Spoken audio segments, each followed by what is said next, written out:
감사하는 것은 아브라함의 하나님이 바로 여기 앉아있는 여러분의 하나님이다. 우리의 하나님이라는 것을 아셔야 됩니다. 실수가 많고 허물이 많은 아브라함을 쓰셨던 것처럼 동일하게 실수도 많고 허물 많은 우리를 쓰신다는 것입니다.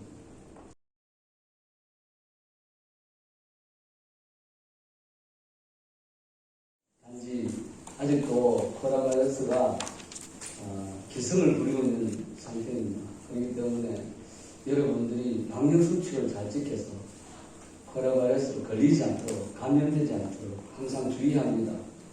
여러분 식사 시간이든 교실이든 항상 거리두기를 잘하고 손을 깨끗이 씻고 그렇게 좀 해야만이 걸리지 않는 것입니다. 그러니까 여러분들 방역수칙을 잘 지켜 들어갑니다. 제가 오늘 드리고 싶은 말씀은 고린도전서 1장 26절에서 31절입니다. 고린도전서 1장 26절에서 31절. 말씀의 제목은 우리는 약하나 주님은 강하고, 우리는 약하나 주님은 강하고. 오늘 말씀의 제목입니다. 고린도전서 1장 26절에서 31절입니다.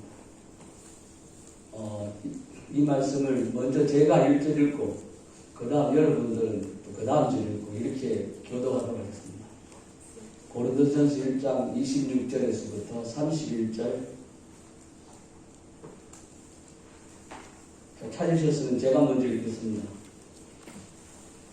형제들아, 너희를 부르심을 보라. 육체를 따라 지혜로운 자가 많지 아니하며 능한 자가 많지 아니하며 문볼 좋은 자가 많지 아니하도다. 그러나 하나님께서 세상에 미련한 것들을 이 생명을 부끄럽게 하시고 세상에 약한 것들을 부끄럽게 하려 하시며 하나님께서 세상에 천한 것들과 멸시받는 것들과 없는 것들을 택하사 있는 것들 폐하려 하시나니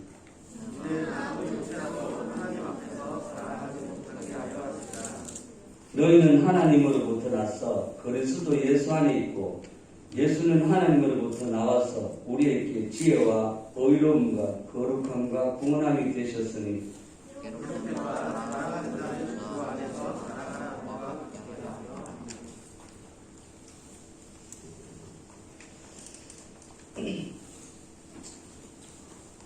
하나님께서는 아담과 하와를 이끌어서 최초의 가정을 이루게 하십니다. 그리고 이 가정을 어디에다가 살게 하시냐면 에덴 동산에다가 이렇게 살게 하시면서 하나님 만드신 최초의 가정이 행복하게 되었으면 참 좋겠다라는 생각을 아마 준 하나님께서는 에덴 동산을 이끌었을 거라 저는 봅니다. 따라서 제가 생각하기에는 궁극적으로 가정은 행복한 가정이 되어야 됩니다. 하나님이 원하시는 뜻이거든요. 그런데 가정이 가족끼리 서로 사랑하면 에덴 동산같이 천국입니다. 그러나 서로 미워하면 우리는 가정이 지옥 같은 가정이 될 수 있는 것입니다. 마찬가지로 교회도 마찬가지입니다. 교회도 주님의 피값으로 사신 교회가 이 땅에서 천국을 보여주는 것이 교회의 사명입니다. 하지만 성도들이 서로 판단하고 정죄하고 미워하고 서로 다툰다면 천국을 보여줘야 할 교회가 오히려 지옥을 보여줄 수 있는 수도 있다는 것입니다. 오늘날 주님의 영광을 드러내야 할 이 교회가 거룩함을 잃어버리고 오히려 세상에 부끄러움을 당하는 이런 일들이 일어나게 됩니다. 오늘 본문에 나오는 이 고린도 교회입니다. 이 고린도 교회는 세상에 하나님의 영광을 나타내기보다는 하나님을 부끄럽게 했던 대표적인 교회입니다. 이 지금 고린도전서를 사도 바울이 쓸 때에 이 고린도 교회가 그렇다는 것입니다. 고린도 교회는 분열도 있었고 다툼도 있었고 또 주의 종의 권위를 무시하고 또 성도들끼리 서로 고소 고발하고 이것이 법정에까지 나서는 이런 교회였습니다. 뿐만 아니라 부끄러운 음행이 있어서 사도 바울에게 책망을 받은 교회입니다. 그뿐만 아닙니다. 이 고린도 교회 성도들이 그것만 아니라 자기를 자꾸 드러내고 자랑하고 잘난 척하는 이 교만함이 가득했던 교회였습니다. 사도 바울이 너무 속이 상해서 오늘 지금 이 말씀하고 있는 거예요. 고린도 성도들을 책망합니다. 너희 중에 잘난 사람이 어디 있느냐 이 말이에요. 너희 중에 육체를 따라서 지혜 있는 자가 어디 있느냐. 너희 중에 능한 자가 어디 있느냐. 너희 중에 문벌 좋은 자가 어디 있느냐. 그런데 왜 잘난 척 하느냐. 이렇게 얘기한다는 것입니다. 오늘 말씀을 통해서 우리는 하나님의 택하심에 대한 지혜를 살펴볼 것입니다. 하나님은 누구를 택하시는지 그것을 살펴보고 하나님이 주시는 교훈을 좀 받았으면 좋겠습니다. 첫 번째입니다. 먼저 우리의 연약함을 인정하는 것입니다. 우리가 연약함을 인정해야만 하나님의 쓰심을 받는 것입니다. 그것이 28절에 있습니다. 제가 읽어드리겠습니다. 형제들아, 너희를 부르심을 보라. 육체를 따라 지혜로운 자가 많지 아니하며 능한 자가 많지 아니하며 문벌 좋은 자가 많지 아니하도다. 이렇게 얘기하시는 것입니다. 하나님이 택하신 자 중에는 지혜로운 자 혹은 능한 자, 문벌 좋은 자가 많지 않다고 얘기합니다. 우리는 미련하고 무능력하고 문벌이 좋지 않다는 것을 먼저 알았으면 좋겠습니다. 하나님 앞에 쓰임 받으려면 우리 자신의 약함을 인정해야 합니다. 그래야 하나님께서 우리를 택하사 귀하게 쓰신다는 것입니다. 왜냐하면 자기의 약함을 인정하지 않는 사람을 하나님께서 위대하게 사용하시면 그 사람은 자기가 잘나서 위대한 일을 했다라고 이렇게 생각한다는 것이죠. 그러면서 하나님의 능력을 인정하지 않는다는 것입니다. 그러니 하나님께서는 우리를 쓰시기 전에 먼저 우리의 약함을 인정하기를 원한다는 것입니다.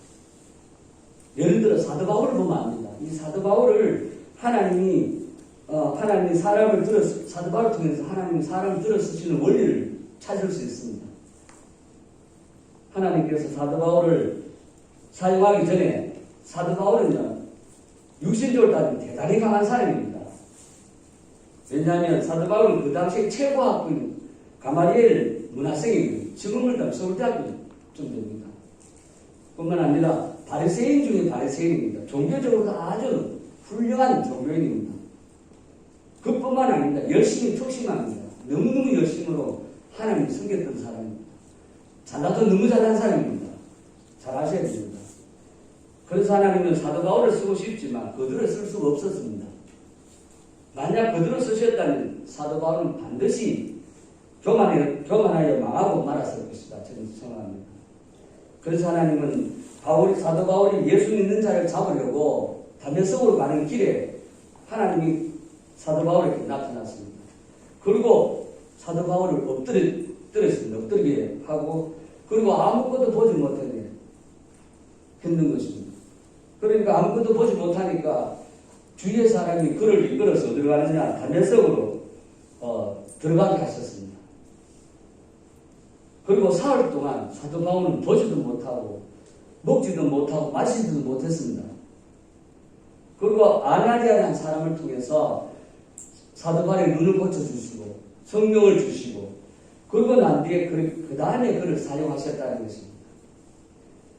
그런데 그 과정에서 하나님께서 바울에게 허락하신 것이 있는데 그것이 무엇이냐면 육체의 가시입니다. 사탄의 가시라고 해요. 질병입니다. 질병. 사도 바울에게 질병을 주셨다는 거예요. 육체의 가시가 정확하게 무엇인지는 잘 모르지만 성경에서는 아마 시력이 아마 그때 눈을 늦게 장인되겠다가 그 다음 눈을 뜨게 하면서 눈에 어떤 영향을 줬는지 잘 모르겠지만 그 대부분의 어떤 책에 보면 안질 혹은 시력이 나쁘다고 얘기하는 겁니다. 여러분 세상을 살면서 시력이 나쁘다면 여러분 지금 잘 보이지 않는다면 여러분 어떻게 할 것 같아요? 아마 굉장히 어려울 텐데 사도 바울이 그런 상황이라고 생각하시면 됩니다. 이 육체의 가시가 그것을 주셨단 말이죠. 아니 여러분들 하나님이 사도 바울을 쓰시는데 육체의 가시를 주면 어떻게 쓸 수 있느냐 그 말입니다. 그걸 좀 잘 생각하셔야 됩니다. 여러분, 우리에게 주는 질병이, 우리에게 주는 연약함이 이거를 갖고 내가 어떻게 주님을 아니, 그것을 통해서 주님이 역사하신다는 걸 아셔야 됩니다. 사도 바울을 보면 압니다. 여러분, 이 훌륭한 로마서를 쓴, 이 로마서 이름 알죠? 로마서도 나중에 사도 바울이 직접 쓴 것이 아니고, 거대오를 한 사람을 통해서 대필합니다. 사도 바울이 얘기한 것을. 그 정도로 실력이 못한 것입니다. 그런 육체의 과실을 줬다고. 그래서 이 사도 바울은 한평생 성경여행을 하면서 이 육체의 과실 때문에 몹시 고통하면서 괴로워했습니다. 이 성경이 나오거든요. 바울은 하나님께 이것이 없어지게 해달라고 3번이나 간구했다고 기도했습니다. 이거 없애달라고. 내 육체의 가시를 없애달라고 3번이나 기도했습니다. 간구했지만 하나님은 가시를 없애지 않으시고 도리어 바울이 기대했던 것과 반대의 말씀을 응답을 주셨습니다. 이게 어디냐면 고린도후서 12장 7절에서 10절입니다. 고린도후서 7장에서 고린도후서 12장 7절에서부터 10절의 말씀입니다. 제가 읽어드리겠습니다. 여러 계시를 받는 것이 지극히 크므로 사도 바울은요 살아있으면서 천국을 삼층천의 천국을 직접 본 사람입니다. 사도 바울은 하나님으로부터 너무나 많은 계시를 받았습니다. 만약 세상 사람들이 사도 바울처럼 받았으면 아마 세상을 뒤집었을 겁니다. 그런데 사도 바울은 그렇게 받았기 때문에 그래서 이 말입니다. 여러 계시를 받은 것이 지극히 크므로 너무 자만하지 않게 하시려고. 그래서 하나님이 자만하지 않게 하시려고 육체의 가시를 주셨다고는. 내 육체의 가시 곧 사탄의 사자를 주셨으니 이는 나를 쳐서 너무 자만하지 않게 하십니다. 이것이 내게서 떠나가게 하기 위해서 내가 3번이나 간구하였더니 나에게 이르기를 내 은혜가 너에게 족하다. 내가 너에게 준 은혜가 너에게 족하다. 이 말이에요. 육체의 가시가 죽는 것이 한 것이 아니라 내가 너에게 준 은혜가 너에게 족하다. 이는 내 능력이 약한 데서 온전하여 지민이라 하시니라. 그러므로 도리어 크게 기뻐하므로 나의 여러 약한 것들에 대하여 자랑하리니 이는 그리스도의 능력이 내게 머물게 하려 합니다. 그러므로 내가 그리스도를 위하여 약한 것과 능력과 궁핍과 박해와 동고를 기뻐하니 이는 내가 약한 그때에 강함이라. 사도 바울은 알았습니다. 하나님이 왜 육체의 가시를 주셨는지, 그리고 왜 내가 연약한지. 사도 바울 여러분들 많은 사람들이 전기를 쓸 때는요, 여러분 전기를 쓰잖아요. 자기 일생에 대한 살았음을 전기를 쓸 때는 좋은 점만 다 씁니다. 근데 성경은 사도 바울은 항상 가면서 자기가 고난받고 핍박받고 힘들고 이런 걸 다 적는다는 거죠. 그럴 때 하나님의 영광, 능력이 나타난다는 걸 알게 되는 것입니다. 그래서 바울은 하나님의 응답을 받고 깨달았습니다. 내 능력은 약할 때서 온전해지는구나. 내가 약할 때 그리스도의 능력이 내게 머무는구나. 내가 약할 그때가 내가 강하게 되는구나. 이걸 알게 되면 내가 약할 때 하나님의 능력이 온전해지고 내 하나님의 능력이 내게 머물고 그리고 내가 강해진다는 것을 합니다. 바울은 자신의 약함을 알고 순간순간 하나님께 부르짖어 기도했습니다. 그래서 하나님께서 바울에게 힘이 되어 주신 것입니다. 우리는 내가 약할 때 하나님을 의지합니다. 그런데 내가 강하면 하나님을 의지하지 않는다는 것입니다. 내가 잘 먹고 잘 살고 잘 입고 혈기왕성하고 만사가 형통되면 기도를 잘 안 한다는 것이죠. 그러나 내가 힘들고 헐벗고 굶주리고 약하고 병들 때에 기도하지 말라고 해도 자연스럽게 기도가 됩니다. 대부분 하나님이 나오는 거죠. 그렇게 된다는 것입니다. 인간은 누구나 다 약합니다. 너무 잘 아셔야 됩니다. 우리는 다 약해요. 내가 약한 존재이든 타인도 약한 존재입니다. 그가 어떤 큰 일을 했다 할지라도 그 사람 또한 약한 사람이라는 것입니다. 우리는 서로 약한 존재이기 때문에 서로 판단하면 안 됩니다. 옆에 있는 친구를 판단하거나 정죄하거나 비하하거나 이걸 하면 안 됩니다. 절대로. 여러분 신체적인 비하도 동일합니다. 그 약함을 갖고 주님이 어떻게 쓰실지 여러분 어떻게 하십니까? 그런데 우리는 너무나 쉽게 정죄하고 판단하고 뒷담하고 험담하고 이래서는 안 된다는 것입니다. 때로는 우리도 다른 사람을 판단할 때 있겠죠. 저도 있습니다. 그러나 정지하기보다는 그 사람도 약한 존재라는 것을 생각하고 기도해 주시라고. 그게 옳은 것입니다. 하나님은 그 약함을 통해서 그를 겸손하게 만드신 거예요. 그 약함을 통해서 그를 겸손하게 하시고 그 겸손함 때문에 그를 쓰시게 된다는 것입니다. 먼저 우리는 우리의 약함을 인정하시라는 것입니다. 두 번째입니다. 우리는 약한 우리를 강하게 사용하신다는 것. 약한 우리를 강하게 사용하신다는 것을 아십니다. 27절, 28절입니다. 자, 27절, 28절 제가 읽어드리겠습니다. 그러나 하나님께서 세상의 미련한 것들을 택하사 지혜 있는 자들을 부끄럽게 하려 하시고 세상의 약한 것을 택하사 강한 것을 부끄럽게 하려 하시며 하나님께서 세상의 천한 것들과 멸시받는 것들과 없는 것들을 택하사 있는 것을 피하게 하시나니 우리가 약함에도 불구하고 주님은 약한 우리를 강하게 사용하시는 분이라는 걸 아시면 됩니다. 성경에서 하나님께 쓰임받았던 인물들을 보면 다 약하고 실수가 많았던 사람들입니다. 여러분, 그런데도 주님은 약하고 실수가 많은 그들을 강하게 하신다는 것이죠. 우리가 대표적으로 아브라함을 보면 됩니다. 여러분들, 그는 믿음의 조상이지만 그러나 허물도 많고 실수도 많았습니다. 하나님은 아브라함에게 가나안 땅으로 가서 거기에서 거하라고 분명히 명령했습니다. 그런데 가나안 땅에 감옥에 드니까 아브라함은 애굽으로 내려갑니다. 그리고 그곳에서 아내를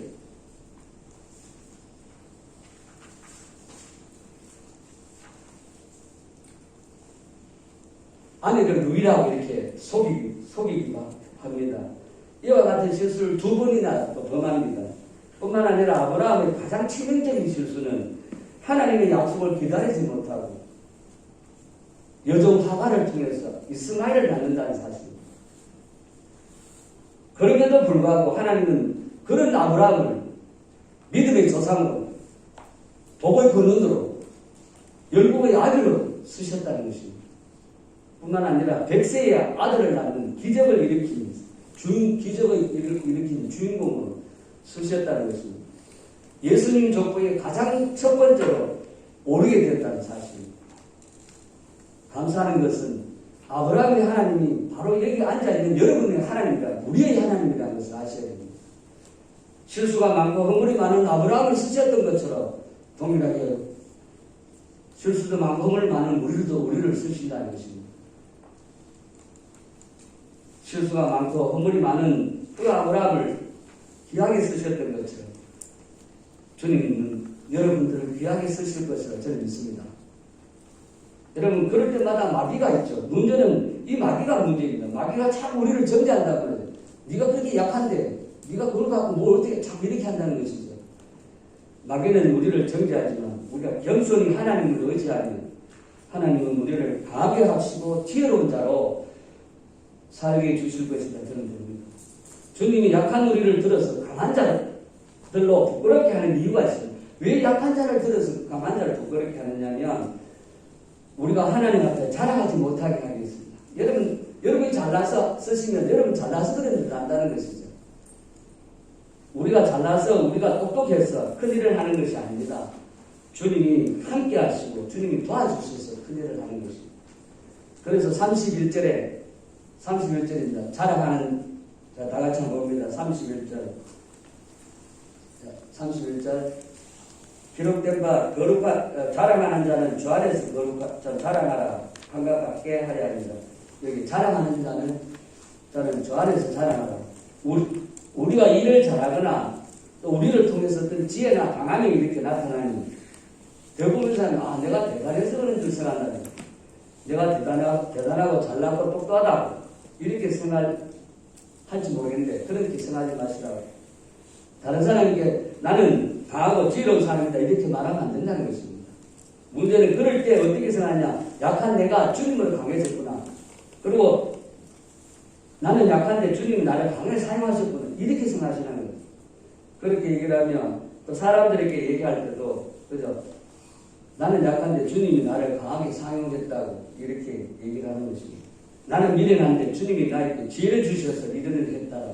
이 반증입니다. 그렇게 우리가 무슨 일을 잘할 때는 배우에 항상 역사하시는 하나님이 계시는 것을 아셔야 돼요. 여러분 무슨 일을 했다. 그 뒤에는 분명히 하나님이 함께 하신다는 하나님 능력이 주셔야만 되는 거거든요. 그래서 어떤 예를 하나 드리겠습니다. 어떤 한 여인이 어느 날 밤에 야근을 끝내고 집으로 차를 몰고 가는데 큰 트럭이 바짝 뒤를 쫓아오고 따라오고 있었습니다. 너무 가까이 따라오므로 속력을 더 내었더니 트럭도 속력을 더 내서 따라오는 겁니다. 이 여인은 무서워서 달리던 고속도로에서 일반 도로를 빠져나왔는데 트럭도 여전히 뒤를 따라오고 있는 것입니다. 이 여인은 너무나도 무섭고 당황해서 어느 주유소로 들어갔습니다. 주유소로 들어가서 그리고 비명을 지르면서 뛰쳐나오니까 트럭 운전사가 동일하게 차에서 차를 멈추고 뛰어나와서 여인의 차로 가서 뒷문을 열었습니다. 그랬더니 놀랍게도 바로 거기에는 여인을 해치려고 강도가 몸을 움츠리고 숨어 있었던 것입니다. 뒤에 따르는 트럭 운전사는 높이서 이렇게 내다보니까 여인의 차 뒷좌석에 웅크리고 숨어있는 그 안을 보았고 그래서 계속 뒤따라온 것입니다. 여인은 자기를 괴롭히고 해치려는 것인 줄 알았지만 사실은 그 여인을 구출하려고 했기 때문입니다. 하나님이 우리에 대한 사랑도 이와 같다는 것입니다.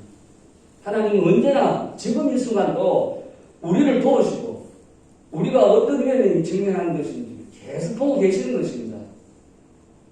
그리고 우리들을 계속 쫓고 있는 것이죠.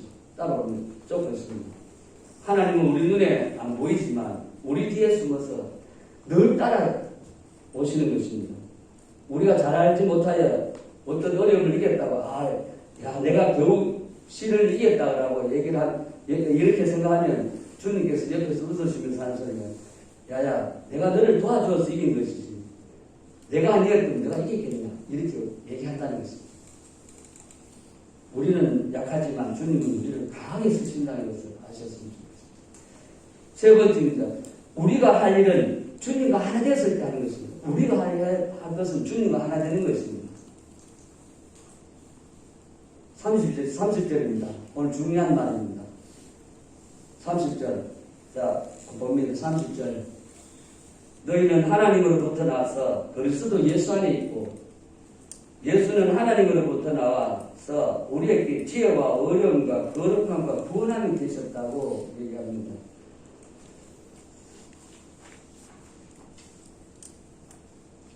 주님은 우리의 모든 것이 되어주셨습니다. 우리가 하나님과 주님과 하나 되면 주님은 우리의 지혜도 되시고 어려움도 되시고 거룩함도 되시고 구원함도 되신다는 것입니다. 이 말씀은 주님의 지혜가 우리의 지혜가 되고 주님의 의로움이 우리의 의로움이 되고 주님의 거룩함이 우리의 거룩함이 된다는 것입니다. 그런데 우리는 십자가를 통해서 주님과 하나 되는 겁니다. 주님과 하나가 되고 십자가를 통해서 우리의 약함을 주님에게 보내고 십자가를 통해서 주님의 강함을 받는 것입니다. 그래서 우리는 주님의 십자가가 매우 중요한 것입니다. 십자가가 교환의 장소라고 생각하면 됩니다. 주님의 지혜와 건강과 풍성함은 십자가를 통해서 우리에게 오고 우리의 미련함과 질병과 부족함은 십자가를 통해서 주님에게 넘어가는 겁니다. 어쨌든 십자가가 여러분들 중요하다 그러죠. 18절에 그래서 18절 말씀입니다. 앞에 18절 십자가의 도가 멸망하는 자에게는 미련하게 보이지만 미련한 것이고 구원받은 우리에게는 하나님의 능력이다 이렇게 말씀하고 있는 것입니다. 십자가의 도가 우리에게는 구원을 주시는 하나님의 능력입니다. 십자가의 도는 십자가의 복음을 말하는 것인데 간단하게 복음에 대해서 여러분들 이런 것이다라고 생각하시면 됩니다. 하나님께서 하늘과 땅을 창조하시고 사람을 만드신 후에 사람을 너무너무 사랑하셔서 에덴 동산에 두시고 축복을 주셨습니다. 여러분 축복의 통로가 하나님이십니다. 사랑은 하나님입니다. 하나님으로부터 사랑을 받아야 됩니다. 그렇게 그런데 사람이 죄를 짓게 됩니다. 이 죄를 지음으로 인해서 하나님과 사람 사이에 죄의 담이 막혀버렸습니다. 죄로 말미암아. 이때부터 인간은 하나님을 볼 수가 없어요. 하나님부터 축복을 받아야 되는데 축복의 통로가 막혔다는 것입니다. 사랑이 이어져야 돼요. 부모와 자식 사랑인 것처럼 하나님과 우리의 사랑이 이어지는 그 사이가 막혀버린 것입니다. 이 죄 때문에. 그래서 사람이 죄를 지었기 때문에 그렇습니다. 그래서 사랑과 축복이 차단되었습니다. 사람은 이 허물과 죄로 살다가 영원하게 지옥의 멸망을 가시고 지옥 갈 수밖에 없는 것이죠. 이렇게 해서 사람이 가는 마지막 운명은 지옥입니다. 그 일을 가면서 후회할 수는 그 뜨겁고 그런 유황불에 들어가게 됩니다. 모든 인간들은. 하나님과 인간 사이 죄 때문에 그런 것입니다. 그래서 하나님께서는 이것을 너무나 안타깝게 생각하셔서 사람을 구원하시기 위해서 교훈을 하시고 계획을 세웠단 말이죠.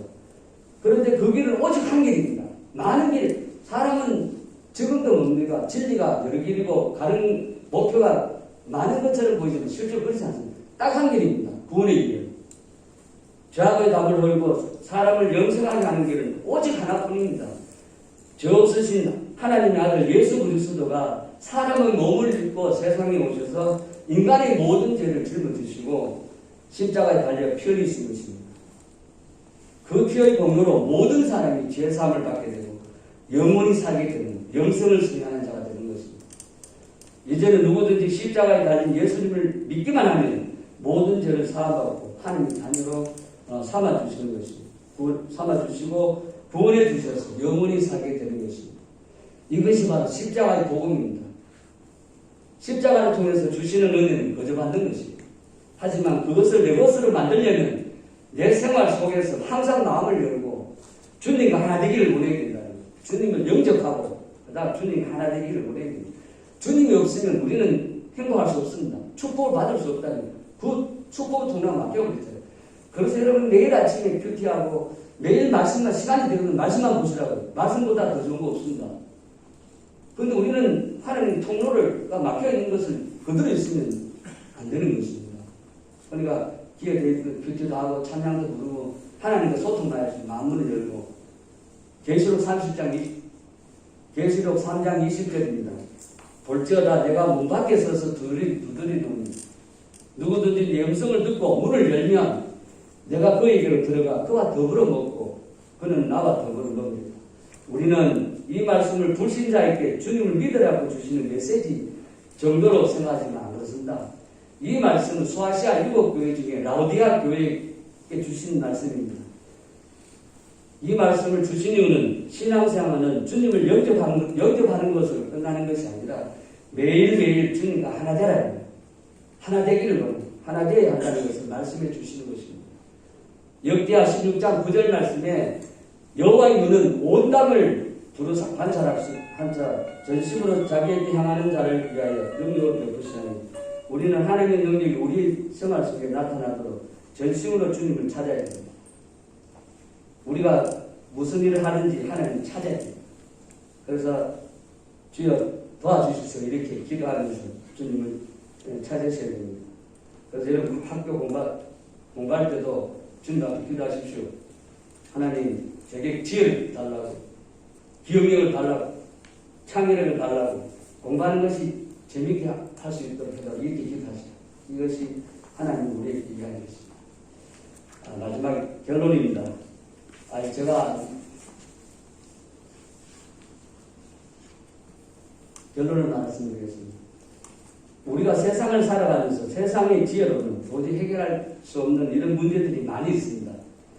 그럴지라도 우리가 하나님께 기도하여서 도우심을 구하면 하나님께서 그 문제를 풀 수 있는 지혜를 주십니다. 주님을 의지하고 주님을 찾아야 됩니다.